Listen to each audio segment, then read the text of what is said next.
ওই দিন আমরা পেয়েছি যেই দিনের কারণে নবীজি তুষকের ভিতরে ঘুমাইতে পারে নাই।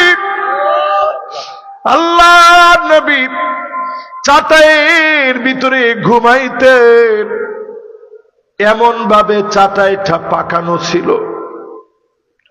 হযরত ওমর একদিন গেলেন, নবীজিকে সালাম দিয়ে ঘরের ভিতরে প্রবেশ করলেন। আল্লাহর নবীর মুবারক পিঠের দিকে তাকায় আছে, চাটাইয়ের দাগগুলো এমন ভাবে পড়ে গেছে।